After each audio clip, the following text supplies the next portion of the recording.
Parenting, जब भी हम पेरेंटिंग की बात करते हैं तो डेफिनेटली मदर एंड फादर दोनों का इक्वल रोल, कंट्रीब्यूशन और रिस्पॉन्सिबिलिटी समझा जाता है या माना जाता है। फिर भी हमने नोटिस किया है कि ज़्यादातर गाने, कविताएं और शायरी वो माँ पर ही लिखी गई है। उसी से मैं 2 लाइनें आपके सामने ज़रूर कहना चाहूँगी। मेरी दुनिया है माँ तेरे आंचल में, मेरी दुनिया है माँ तेरे आंचल में, सुख की छाया तू दुख के जंगल में। ये क्यों कहा जाता है? सिर्फ इसीलिए नहीं कि माँ ने जन्म दिया है या 9 महीने अपनी कोख में रखा है, वो इसलिए कि ताउम्र अगर एक बच्चे को नर्चर करने की, एजुकेट करने की, एम्पावर करने की, संभालने की और बिगाड़ने की जिम्मेवारी सबसे ज़्यादा माँ ही निभाती रही है। और ये जिम्मेवारी और भी बढ़ जाती है जब हम सिंगल मदर की बात करते हैं। Due to absence of partner in any case, उस वक्त एक सिंगल मदर की लाइफ में क्या क्या चैलेंजेस होते हैं। मुझे लगा कि मदर्स डे पे इस बार इस पे बात करना बहुत ज़रूरी है। मदर्स डे मनाना ही काफ़ी नहीं है, मदर के चैलेंजेस को, डिफ़िकल्टीज को, प्रॉब्लम्स को, इमोशनल ट्रॉमास को समझना भी बहुत ज़रूरी है। और इसीलिए आज मेरे साथ हैं Mrs Smriti. Welcome Smriti and thank you for giving your time. So अपने बारे में आप कुछ बताइए प्लीज। मेरा नाम दीदी ने बताया, स्मृति, होशियारपुर से ही हूँ। मैं केंद्रीय विद्यालय संगठन के साथ जुड़ी हूँ, केवी में टीचर हूँ लास्ट 17 ईयर्स से। एंड बेटा है मेरा, he is going to be 20 in December and very proud mother of that son, because single mother के लिए नो डाउट ये बहुत बड़ा चैलेंज है, जिसके लिए दीदी ने आज मुझे यहाँ बुलाया है। मदर्स डे पे I am feeling very proud and very highly obliged कि आज इस डिस्कशन में एक ऐसा इन्विटेशन है जो शायद ये लग रहा था कि ये ऐसी सिचुएशन है जिसके लिए हम सारी उम्र के लिए अपने आप को कोसते ही रहेंगे, but today I am feeling so proud. Thank you so much. It's my pleasure. जितने सालों में मैंने स्मृति को जाना है, मैंने हमेशा उनकी जो स्पिरिट है, पॉजिटिविटी है और एक पेरेंटिंग को लेके जो एक कंसर्न और एक जो कोशिश है वो मेरे को इतना इंस्पायर करती रही है और मैं हमेशा इन्हें अप्रिशिएट करती हूँ। इसीलिए मुझे लगा कि आपसे बेहतर रोल मॉडल इस केस में कोई नहीं हो सकता। Thank you so much. So आपने बताया अपने बेटे का कि वो 20 साल का होने लगा है। Yes. ही इज भावेश, और क्या कर रहा है वो आजकल? He is doing a diploma in food production. Okay. And जब मेरे फ्रेंड्स को या मेरे आसपास के लोगों को ये पता चलता था ना कि he wants to be chef, तो मुझे सब बोलते थे खाना बनवाएगी उससे। So I was feeling what the shame in this? अगर हम खा सकते हैं तो बनाने में क्या हर्ज है? And today I'm feeling very proud कि उसके हाथ की जो बनी हुई चीजें खाते हैं ना, तो सब यही बोलते हैं कि he will be very successful. तुम जल्दी से अपना होटल खोलो। चलिए, हम we are looking forward to some delicious जो serving from him। Yes, definitely. Yes. अच्छा, जैसे हम बात कर रहे हैं सिंगल मदरहुड की, तो मैं चाहूंगी कि आप अपनी ये जर्नी शेयर करें। एक तो भावेश की उम्र क्या थी जब आपने ये अकेले रिस्पॉन्सिबिलिटी ली, और इसके पीछे के कारण अगर आप हमसे शेयर करना चाहें। जी बिल्कुल। अगर मैं ये कहूँ कि Bhavesh has not seen his father since very starting, मैंने उसको बिल्कुल अकेले ही हैंडल किया है, अकेले ब्रॉट अप किया है। And this was just due to, कह सकते हैं आपकी रिलेशंस में थोड़ी नहीं बहुत थोड़ी ज्यादा खटास आ गई थी। And my in-laws are not ready to support me, तो I just decided at that time कि नहीं, अगर ऐसे ही सही तो फिर मुझे अपने आप में इतना विश्वास था कि एटलीस्ट इतना तो काबिल हूँ मैं कि अपने बच्चे को एक बहुत अच्छी परवरिश दे सकती हूँ। And today I am feeling very proud कि मैंने उस टाइम पे बहुत सही डिसीजन लिया। कि अगर मैं उस टाइम में वो डिसीजन ना लेती तो शायद आज ना तो वो इस मुकाम पे होता, ना मैं इस मुकाम पे होती। एग्जैक्टली 20 साल पहले आपने जो भी हिम्मत दिखाई, और टॉक्सिक रिलेशनशिप में बच्चे को पालने से बेहतर है कि थोड़ी दिक्कतों के साथ पाल लिया जाए। बिल्कुल बिल्कुल। मेरे मदर हमेशा कहा करते थे कि अगर आपके शरीर का कोई अंग गल जाए ना तो उसको काट के फेंक देना बेहतर होता है बजाय इसके कि उसको सात टांगों पे घसीटते रहें। बिल्कुल बिल्कुल। तो इसलिए और उस इसके चीज़ को लिए काटना ही बहुत अच्छा ज़्यादा है। जो एक एप्रिसिएशन और एक ग्रेटिट्यूड जाता है पेरेंट्स की तरफ, एग्जैक्टली। क्योंकि मैंने जो जितना एक्सपीरियंस किया है एज ए पर्सनल लाइफ और प्रोफेशनल में भी, कि लड़कियों को पेरेंट्स की तरफ से बहुत ज़्यादा प्रेशर रहता है निभाने का और निभाने का। ये डिसीजन जो लेना है उसमें सपोर्ट करना उनको बहुत मुश्किल लगता है। लेकिन मेरे फादर ने इसमें मुझे बहुत अच्छे से सपोर्ट किया। He said whatever you will do I am with you and today even still till now he is with me. वाह, वेरी गुड। एक बार अंकल के लिए क्लैप। ओके, सो क्या वो आप फेज जो है आपकी आज तक की जो जर्नी है उसे आप हमारे साथ शेयर करना चाहेंगे? बिल्कुल शेयर करूंगी मैं, बिकॉज बहुत हेल्दी, बहुत ही अच्छा रहा और बहुत ही मुश्किलों से भरा भी रहा। लेकिन मैं ये कहूँगी कि वो मुश्किलें और जो चैलेंजेस आए ना उसने और मजबूत बनाते गए वो हमें। वो इतना कुछ सिखाते गए कि अब पीछे मुड़ के देखते हैं तो वो मुश्किलें ऐसे लगती हैं जैसे कोई खेल था। तो जैसे स्टार्टिंग में शुरू में हुआ, बिकॉज जब पहले था तो मेरी जॉब भी नहीं थी। I was jobless. I was wondering कि बस मैं पूरा दिन यही सोचती थी कि ये जो जिम्मेदारी मुझे मिली है इसे कैसे निभाऊंगी मैं। लेकिन एक तरफ कहते भगवान पे बहुत ज्यादा विश्वास भी था और अपने ऊपर भी पूरा विश्वास था। अपनी परवरिश जो मुझे मिली हुई थी, जो पेरेंटल सपोर्ट साथ में थी, पूरा विश्वास था कि कुछ ना कुछ तो मैं ऐसा कर लूंगी और ऐसा ही करूंगी कि जिससे बहुत बढ़िया हो। सो आई वर्क हार्ड। मैंने एग्जाम दिया, केवी में जॉब लगी। My son was at that 3 years old. He was at that time 3 years old. तो जॉब लगी और जॉब बहुत दूर लगी मेरी। It was Bharatpur, around 625 kilometre from here.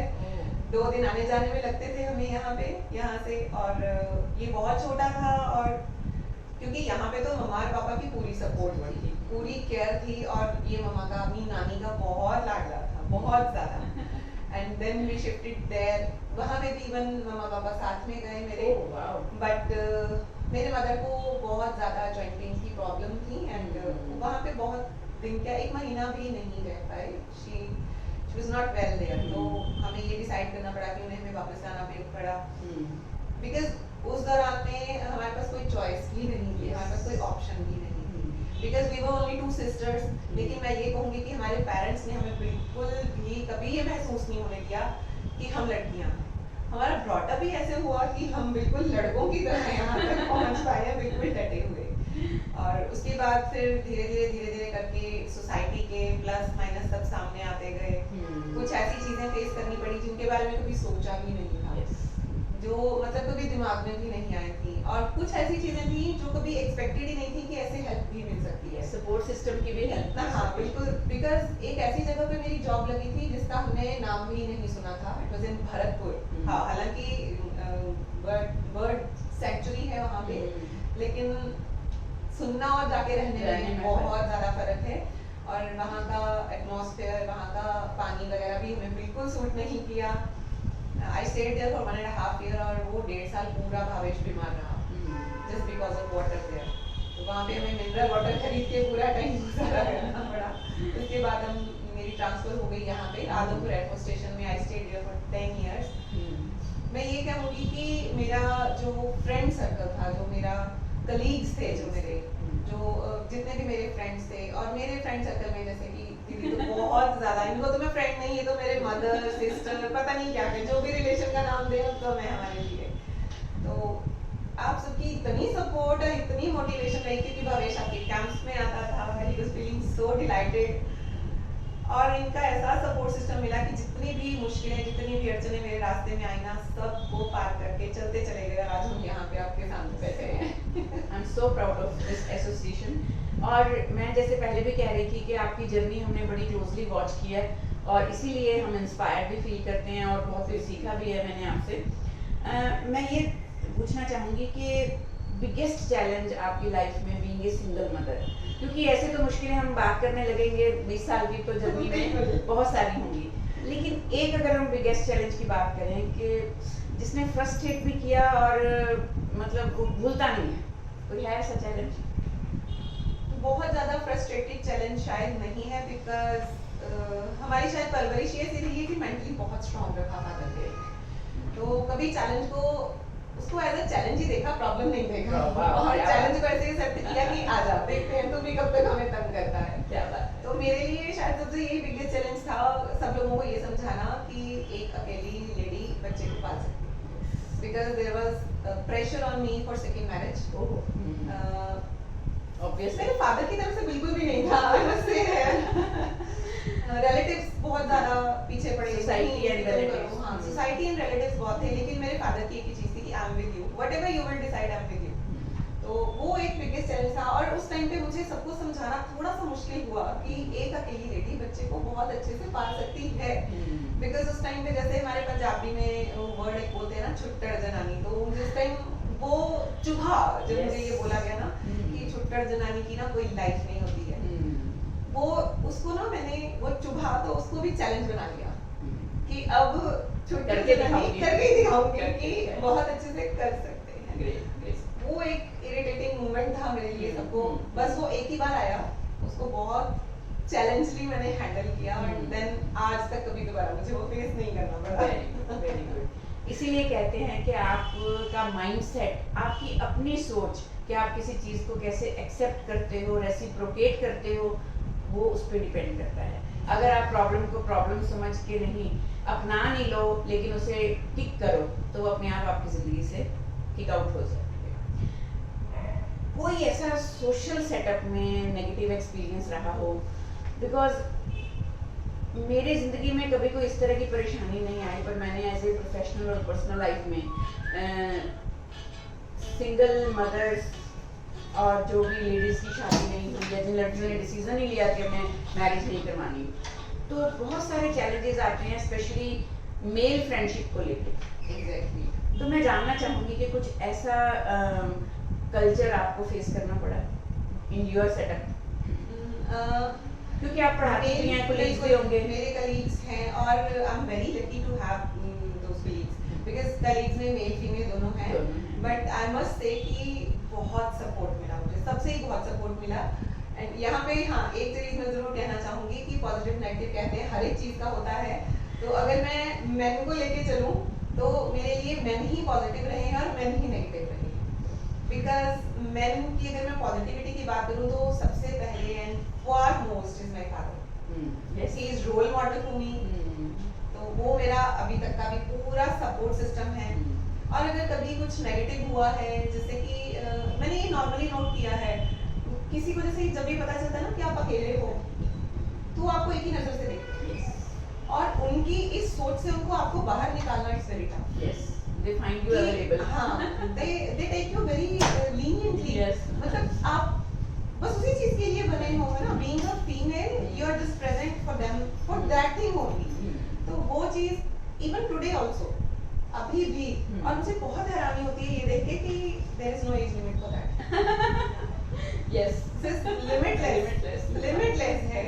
और शुरू में गुस्सा आता था, अभी फनी लगता अभी है। हंसी आती है। अभी वैसे मेरी भी तो हंसी छूटी, बिकॉज इस माइंडसेट को एक तरह से खाया जा सकता है या हंसा ही जा सकता है। Exactly। गुस्सा करके तो चला नहीं गुस्सा जाता। करने का कोई फायदा ही नहीं है, फायदा उसमें हम सिर्फ अपना ही हार्म करते हैं।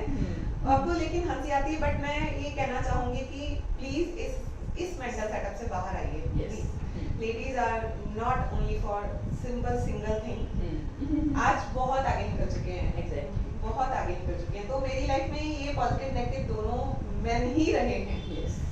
आज भी वही चल रहे हैं। और I must mention here one thing also, from since very starting, school time, college time, even now in job, maximum number of friends in my life is of males. तो उसकी वजह से कभी कोई सस्पिशन, कोई पोजेसिवनेस एक्सपीरियंस की हो? Never, never. Okay. Because वो लोग मेरी स्ट्रेंथ बने हैं हमेशा, हमेशा स्ट्रेंथ बने हैं वो मेरी। जिसके साथ मुझे लगा है कि नहीं इसके साथ बहुत ज्यादा क्लोज आया जा सकता है, उसी को सिर्फ वो चांस दिया जाता है क्लोज आने का। And closeness doesn't mean only that single thing, that physical closeness is not only the single thing. आज अगर मैं बात करूं, जैसे मैंने पहले बताया हम 2 सिस्टर्स ही हैं, बट आज मेरे पास 5 भाई हैं। और वो भाई मैं कहती हूँ कि अगर मेरा सगा भाई भी होता ना, शायद उतना लेवल तक वो नहीं कर पाते जितना वो कर रहे हैं। और मैं मतलब हार्टली थैंकफुल होंगी, यहाँ पे मैं जरूर मेंशन करूंगी, जीत भैया हैं, मतलब फार मोस्ट मुझे लगता है कि हमारी फैमिली में अगर मैं अपने सारी फैमिली के रिलेटिव्स को एक तरफ करूँ ना तो मैं भैया के साथ खड़ी हूँ और वो हमेशा मेरे साथ खड़ी है। अंजू भाभी हैं, भैया हैं और एक साथ में मेरे कलीग हैं mister Vikram, he from Rajasthan, but super supportive, मतलब जिसको सुपर सपोर्ट कहते हैं ना, सीरियसली वाली super supportive, without any personal interest है, अनकंडीशनल, मतलब अनस्टॉपेबल, अनकंडीशनल, कोई रेसिप्रोकेशन नहीं है कि अगर हम इसकी ये हेल्प करेंगे तो हमें ये हेल्प करेगी, नो, ऐसी कोई चीज नहीं है, कुछ भी नहीं है, नॉन जजमेंटल, एग्जैक्टली। और मतलब हर चीज में, इवन कोई अगर मुझे कोई दुविधा है कि इसको मैं कैसे करूं, मैं बेहिचक उनसे पूछ सकती हूँ, मुझे सेकंड थॉट भी लेने की जरूरत नहीं है कि अगर मुझे कोई किसी मेल की तरफ से भी कोई परेशानी आ रही है ना तो भी मैं उनसे सीधी बात कर सकती हूँ कि मुझे ये दिक्कत है, इतना कॉन्फिडेंस है हमारे, इतना फेथ है हमारा एक दूसरे के ऊपर। और इसमें मैं ये कहना चाहूंगी दोनों की वाइफ, यस एग्जैक्टली, मैं उसी पॉइंट पे आने वाली थी, एग्जैक्टली। नहीं तो ऐसी चीजों में हमेशा सबसे पहले वाइफ्स को प्रॉब्लम होती है कि ये पता नहीं सिंगल है, पता नहीं भाई बना के बाद में पता नहीं क्या करे, बट यहाँ पे भाभी की सपोर्ट पहले है, भाई उसके बाद। I really and highly appreciate those females because मैं इसीलिए possessiveness और suspicion की बात कर रही थी, क्योंकि मेल्स को कई बार बहुत अच्छा करने में भी एक दिक्कत यही आती है कि हेल्दी रिलेशनशिप मेंटेन करने में भी दिक्कत इसीलिए आती है कि उनकी पार्टनर उनको सपोर्ट नहीं करती। सो जो लोग भी इसको देख रहे हैं और सुन रहे हैं, मुझे उम्मीद है कि आप इससे कुछ ज़रूर एक सीख ले पाएंगे कि हमें अगर एक अच्छा इंसान बनना है तो उसके लिए थोड़ी सोच अच्छी रखना बहुत ज़रूरी है। ये सारे एपिसोड्स में साथ साथ आपने एक नन्ही सी जान को नर्चर करके एक 20 साल का नौजवान बनाया, तो उसका एक्सपीरियंस कैसा रहा, उसके ऊपर इन सब चीज़ों का, चाहे वो आपकी सपोर्ट सिस्टम थी या हार्डशिप्स थे, नेगेटिव था पॉजिटिव था, उसका क्या इम्पैक्ट रहा? बहुत हेल्दी माहौल में मैंने उसको पाला है, बिकॉज जैसे मेंटली स्ट्रांग हमें बनाया गया ना, उसी तरह से मैंने उसको भी कोशिश की शुरू से कि हम लोगों को ना स्कूल में, कॉलेजेस में, कहीं पे भी पढ़ना लिखना बहुत सारी और चीजें तो सिखाई जाती हैं, इसको कैसे हैंडल करना, उसको कैसे हैंडल करना है, लेकिन हमें अपने इमोशंस को कैसे हैंडल करना है ना, वो कोई स्कूल नहीं सिखाता, कोई स्कूल नहीं सिखाता। और आजकल जो बच्चे स्ट्रेस में, डिप्रेशन में जाते हैं ना, वो इसी कारण से जाते हैं। और अगर मैं सही में बताऊं तो उसको तो शायद कभी डिप्रेशन नहीं आया, बट मुझे स्टार्टिंग में जब उसको स्कूलिंग स्टार्ट हुई थी उसकी, आई वाज थिंकिंग जस्ट अभी जब पीटीएम आएगी ना तो definitely he will ask me मम्मा मेरे पापा कहाँ हैं। बट आज वो 20 इयर्स का हो गया, I must say and I must appreciate that child. उसको जब भी जिसने भी पूछा, बिकॉज स्कूल में जाते हैं बच्चे नॉर्मल से बात करते हैं, टीचर्स भी पूछते हैं, फ्रेंड्स भी पूछते हैं तुम्हारे पापा क्या करते हैं, तो he very boldly and outrightly said मेरे पास पापा नहीं, मेरे पास नानू है। ओह दैट सपोर्ट ना, मतलब वंस उसकी ये चीज मुझे उसके क्लास टीचर ने मुझे बताई, because when she asked her, तो उन्होंने मुझे बताई कि मैम, मतलब कहते हैं इस बच्चे का कॉन्फिडेंस देख के हैरान थी कि इस बच्चे में बिल्कुल कोई भी ऐसी फीलिंग नहीं थी कि मेरे पास फादर नहीं है या ऐसा कुछ, क्योंकि हर जगह पे जहाँ पे भी फादर का रोल की बारी आई है, मेरे फादर ने पूरा सपोर्ट दिया है हमें।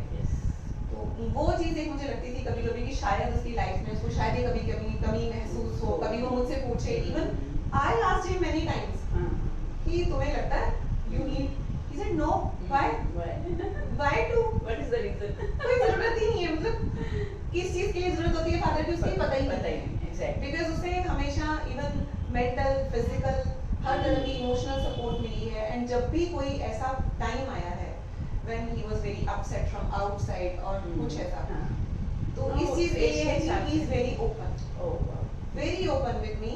मतलब हम लोग नॉर्मली कहते हैं कि एक ऐसी एज आती है उसके बाद ना आपको बच्चों के फ्रेंड बन जाना चाहिए, बट मेरी ये सोच है कि आपको फ्रेंड तो उनके और बहुत सारे होते हैं, बट मम्मी एक ही होती है, मम्मी बनो, फ्रेंडली मम्मी बनो, फ्रेंडली मम्मी, बहुत अच्छी बात है। आई ऑलवेज माय इन परवरिश की पाठशाला में मैं हमेशा ये बात कहती हूँ कि हम बिल्कुल एक बैलेंस मेंटेन नहीं कर पा रहे हैं, या तो हम एक एक्सट्रीमेंट पे होते हैं वेरी स्ट्रिक्ट, या हम ओवर फ्रेंडली हो जाते हैं और हम फ्रेंड बन के पेरेंटिंग भूलने लगते हैं। तो ये बहुत अच्छी बात कही आपने स्मृति कि हमें फ्रेंडली पेरेंट बनना है, और जहाँ एक पेरेंटिंग के कुछ रूल्स रेगुलेशंस की और एथिक्स की जरूरत है वो हमें साथ साथ अप्लाई भी करने हैं, वो संस्कार जरूर देने हैं साथ में, और वो बहुत ज्यादा जरूरी है। एंड मैं उसके लिए कहूंगी कि मेरी लाइफ में अगर यू टर्न और आया किसी चीज के साथ और चेंज आया, तो इतना फैमिली सपोर्ट के साथ साथ मुझे भी इमोशनल सपोर्ट की बहुत ज़्यादा ज़रूरत थी, yes. और मुझे ये मिला आर्ट ऑफ लिविंग से। Yeah. आर्ट ऑफ लिविंग ने मुझे बहुत सपोर्ट दिया। I must mention this thing because आज की डेट में अगर मैं बहुत ज़्यादा फिजिकली एंड मेंटली स्ट्रांग हूँ तो वो उसी वजह से है। बिकॉज योगा एक ऐसा पार्ट बन गया है हमारी लाइफ का, मेडिटेशन ऐसा पार्ट बन गया हमारी लाइफ का जिसने इतना अच्छा से हमको इन चीज़ों से नर्चर करके बाहर निकाला है ना। And I must say this thing कि आज की डेट में अगर मैं भावेश की बात करूँ अपने बेटे की, तो वो इन चीज़ों को बहुत अच्छे से अडॉप्ट किए हुए हैं और उसको आपको डेली बोलने की जरूरत नहीं है, डेली उसका हाफ एन आवर फिक्स। तो ये चीज़ें जो है मुझे लगता है कि ये चीज़ें जब हमने उनमें डाली यूथ को आजकल की डेट में इन चीज़ों में लेके जाना बहुत मुश्किल, even I think it is very nearly to impossible. Exactly. और इसके लिए पेरेंट्स की तरफ से, फैमिली की तरफ से रोल मॉडलिंग बहुत ज़रूरी है। मैंने जो एक्सपीरियंस किया as a parenting coach, parents मेरे पास बच्चों को लेके आते हैं विद शिकायतों का पिटारा कि ये ऐसे नहीं करते, ऐसे नहीं करते, ऐसे नहीं करते, इनको स्क्रीन एडिक्शन है, ये हेल्दी लाइफस्टाइल नहीं जीते, ये ऐसे खाते हैं। जबकि अगर उनसे पूछा जाए रिवर्स में क्वेश्चनिंग कि आपका रूटीन क्या है, तो उससे बदतर रूटीन पेरेंट्स का होता है। तो लेकिन जो हम नहीं कर रहे वो हम अपने बच्चों से एक्सपेक्ट नहीं कर सकते। और यहाँ मैं एक बात, स्मृति की सारी बातें सुनने के बाद पेरेंट्स को ये रिक्वेस्ट जरूर करना चाहूँगी, स्पेशली ग्रैंड पेरेंट्स जब होते हैं ऐसी सिचुएशन में, जब आपकी बेटी घर लौट के आना चाहे, तो जिस तरीके से का एग्जाम्पल स्मृति ने शेयर किया है उस तरह का एग्जाम्पल बनने की कोशिश करिए, क्योंकि इमोशनल सपोर्ट सबसे बड़ी सपोर्ट होती है। आप फाइनेंशियल सपोर्ट करें ना करें, इमोशनल सपोर्ट, अनकंडीशनल एक्सेप्टेंस और बच्चे की उस वक्त लॉजिकल बात सुनना, ये बहुत ज़रूरी है। मैंने ये ज़्यादातर देखा है, मेरे पास बहुत सारे ऐसे केसेस आते हैं जो सिर्फ बच्चे की वजह से वो रिश्ता निभाती चली जाती हैं लड़कियाँ, कि बच्चे का क्या होगा, बच्चा पैदा हो गया इसका मतलब टॉक्सिक रिलेशनशिप, अब्यूजिव रिलेशनशिप पूरा में झेलनी है। जबकि यही सबसे बड़ा एक नुकसान करती है या बड़ा गलत फैसला होता है, क्योंकि उसका सारा जो खामियाजा है वो बच्चे को भुगतना पड़ता है। ठीक है ना। सो इनके बच्चे को अगर एक हेल्दी एनवायरनमेंट, एक अच्छा एजुकेशनल एनवायरनमेंट मिला तो वो इनकी अपब्रिंगिंग की वजह से मिला। इस अपब्रिंगिंग में अगर एक टॉक्सिक इंटरफेरेंस रहती, कंट्रोल रहता, तो आज आपका बेटा वो ना होता जो है। एग्जैक्टली बिल्कुल। यहाँ पे जैसे दीदी आपने अभी बोला ना कि बच्चों की लॉजिकल जो पॉइंट्स हैं उसको सुने, मुझे ये लगता है बच्चों के इलॉजिकल पॉइंट्स को ज्यादा ध्यान से सुनना चाहिए। बिकॉज जो उनकी बाहर की स्टूपिडनेस होती है ना, जो वो बाहर ऐसी हरकतें करके आते हैं, those are more important to listen. Because जब वो कुछ बाहर गलत करके आते हैं ना और उसको छुपाते हैं, वो उनके लिए थोड़ा नेगेटिव हो जाता है। और यहाँ पे मेरे लिए बड़े मजे की बात होती है कि मेरा बेटा जब कॉलेज बंक करता है ना, तो मुझे फोन करता है, मम्मा बंक कर रहा हूँ, मैं जा रहा हूँ। मुझे बड़ी खुशी होती है, अच्छा तू बंक कर रहा है, ठीक है, ओके। लेकिन इस चीज में एक बहुत पॉजिटिव चीज छुपी हुई है कि बच्चे के मन में ये डर नहीं है कि मैं बंक कर रहा हूँ तो मुझे डांट पड़ेगी। तो मैं सिर्फ उससे एक ही चीज पूछती हूँ कि बेटा कोई लॉस तो नहीं है ना, कि तुम्हें ही देखना है, तुम्हें मैनेज करना, तुम्हें ही अपने आप को जज करना है, आपको ही उस सिचुएशन को पूरा हैंडल करना है कि उसमें कुछ ऐसी नेगेटिव चीज ना हो जो आपके लिए कल को प्रॉब्लम क्रिएट करे। If it is nothing there, just go on. तो ये इलॉजिकल वाली जो चीज है ना, वो ज्यादा जरूरी है। कभी कभी उसके साथ थोड़ी स्टूपिड वीडियोस देखिए बैठ के, जो वो आपको दिखाना चाहे। तो बहुत बार मुझे ऐसी स्टूपिड वीडियोस दिखाता है, तो वो देखने के बाद मेरा रिएक्शन होता है, हो गया। But he is very happy कि हाँ मैं देख लिया और मम्मा ने मेरा साथ दिया। हाँ।